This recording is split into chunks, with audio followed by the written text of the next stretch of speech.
शीतला माता की कहानी। यह कथा बहुत पुरानी है। एक बार शीतला माता ने सोचा कि चलो आज देखो कि धरती पर मेरी पूजा कौन करता है, कौन मुझे मानता है। यही सोचकर शीतला माता धरती पर राजस्थान के डुंगरी गांव में आई और देखा कि इस गांव में मेरा मंदिर भी नहीं है और ना मेरी पूजा होती है। माता शीतला गांव की गलियों में घूम रही थी, तभी एक मकान के ऊपर से किसी ने चावल का उबला पानी नीचे फेंका। वह उबलता पानी शीतला माता के ऊपर गिरा, जिससे शीतला माता के शरीर में छाले फफोले पड़ गए। शीतला माता के पूरे शरीर में जलन होने लगी।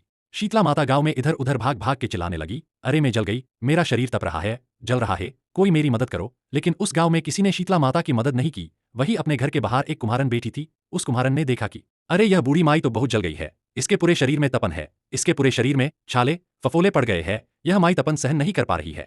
तब उस कुम्हारन ने कहा, हे माँ तू यहाँ आकर बैठ जा, मैं तेरे शरीर के ऊपर ठंडा पानी डालती हूँ। कुम्हारन ने उस बूढ़ी माई पर खूब ठंडा पानी डाला और बोली, माँ मेरे घर में रात की बनी हुई राबड़ी रखी है, थोड़ा दही भी है, तू दही राबड़ी खा ले। जब बूढ़ी माई ने ठंडी ज्वार के आटे की राबड़ी और दही खाया तो उसके शरीर को ठंडक मिली। तब उस कुम्हारन ने कहा, माँ बैठ जा, तेरे सिर के बाल बिखरे हैं, मैं तेरी चोटी गुथ देती हूँ। और कुम्हारन माई की चोटी गूंथने हेतु कंघी बालों में करती रही। अचानक कुम्हारन की नजर उस बूढ़ी माई के सिर के पीछे पड़ी तो कुम्हारन ने देखा कि एक आंख बालों के अंदर छुपी है। यह देखकर कुम्हारन डर के मारे घबराकर भागने लगी।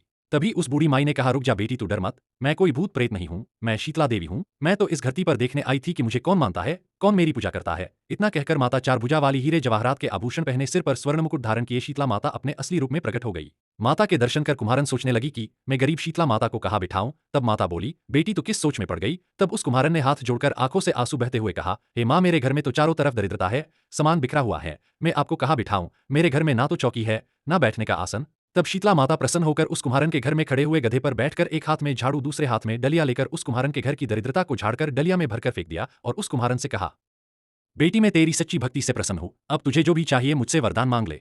तब कुम्हारन ने हाथ जोड़कर कहा, हे माता मेरी इच्छा है कि अब आप इसी डुंगरी गांव में स्थापित होकर यही रहो, और जिस प्रकार आपने मेरे घर की दरिद्रता को अपनी झाड़ू से साफ कर दूर किया है, ऐसे ही आपको जो भी होली के बाद की सप्तमी तिथि को भक्ति भाव से पूजा कर आपको ठंडा जल दही तथा बासी ठंडा भोजन चढ़ाएगा, उसके घर की दरिद्रता को साफ करना और आपकी पूजा करने वाली नारी जाति महिला का अखंड सुहाग रखना, उसकी गोद हमेशा भरी रखना। साथ ही जो पुरुष शीतला सप्तमी को नाई के यहाँ बाल ना कटवाए, धोबी को पकड़े धुलने ना दे, और पुरुष भी आप पर ठंडा जल चढ़ाकर नरियल फूल चढ़ाकर परिवार सहित ठंडा बासी भोजन करे तो उसके काम धंधे व्यापार में कभी दरिद्रता ना आए। तब माता बोली, तथास्तु, हे बेटी जो तूने वरदान मांगे हैं मैं सब तुझे देती हूँ। हे बेटी तुझे आशीर्वाद देती हूँ कि मेरी पूजा का मुख्य अधिकार इस धरती पर सिर्फ कुम्हार जाति का ही होगा। उसी दिन से डुंगरी गांव में शीतला माता स्थापित हो गई और उस गांव का नाम हो गया शील की डुंगरी। शील की डुंगरी भारत का एकमात्र शीतला माता का मुख्य मंदिर है। शीतला सप्तमी को वहां बहुत विशाल मेला भरता है। इस कथा को पढ़ने से घर की दरिद्रता का नाश होने के साथ सभी मनोकामना पूर्ण होती है।